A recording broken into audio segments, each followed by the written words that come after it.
Praise the lord. అందరికీ దేవుని నామంలో అందరికీ వందనాలు. ఆదికాండము 10వ అధ్యాయము. ఇది నోవాహు కుమారులకు షేము, హాము, యాపెతను వారి వంశావళి. జలప్రళయము తరువాత వారికి కుమారులు పుట్టిరి.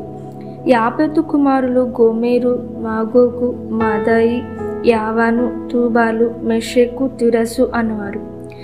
గోమెరు కుమారులు అష్కనజు, రిఫతు, తొగార్మా అనువారు. యావాను కుమారులు ఎలీషా, తర్షిసు, కిత్తిము, దాదోనిము అనువారు. వీరి నుండి సముద్ర తీరమందుండిన జలమును వ్యాపించింది. వారి వారి జాతుల ప్రకారము, వారి వారి భాషల ప్రకారము, వారి వారి వంశముల ప్రకారము ఆయా దేశములలో వారు వేరైపోయిరి.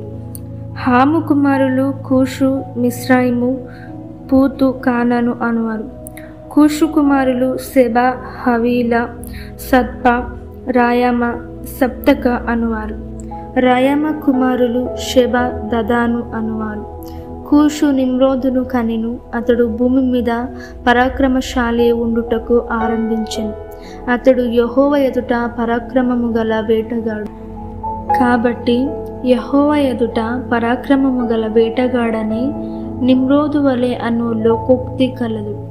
షినారు దేశములోని బాబేలు, ఎరేకు, అక్కదు, కల్నే అను పట్టణములు అతని రాజ్యమునకు మొదలు.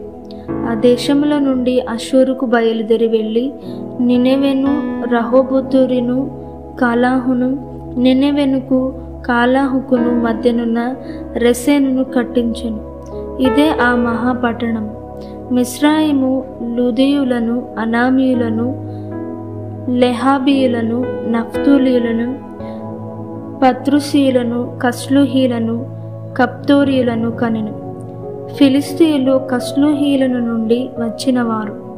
కానాను తన ప్రథమ కుమారుడగు సిదోనును, హేతును, ఎబూసీయులను, అమోరీయులను, గిర్గాషీయులను, హవ్వీయులను, అర్కీయులను, సినీయులను, అర్వాదీయులను, సెమోరీయులను, హామాతీయులను కనెను.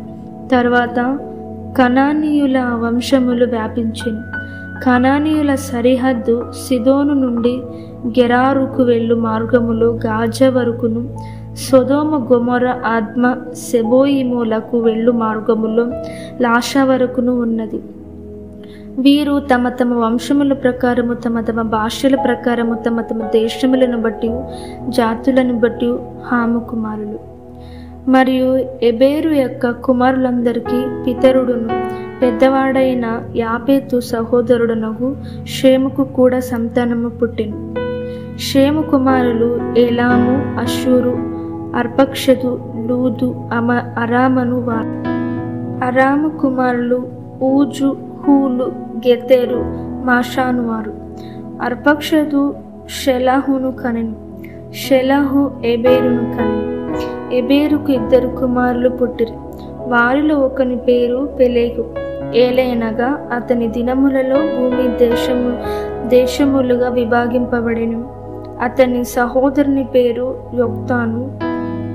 యొక్తాను అల్మోదాదును, షెలాపును, హసర్మవేతును, ఎరాహును, హాదోరమును, ఊజాలును, దిక్లాను, ఓబాలును, అభిమాయేలును, షెబను, ఓఫీరును, హవిలాను, యోబాబును కనెను. వీరందరూ యొక్తాను కుమారులు. మేషా నుండి సహారాకు వెళ్ళు మార్గములోని తూర్పు కొండలు వారి నివాస స్థలము. వీరు తమ తమ వంశముల ప్రకారము, తమ తమ భాషల ప్రకారము, తమ తమ దేశములను బట్టి, తమ తమ జాతులను బట్టి షేము కుమారులు. వారి వారి జనములలో వారి వారి సంతతుల ప్రకారము నోవాహు కుమారుల వంశములు ఇవే. జలప్రవాహము గతించిన తరువాత వీరిలో నుండి జనములు భూమి మీద వ్యాపించెను.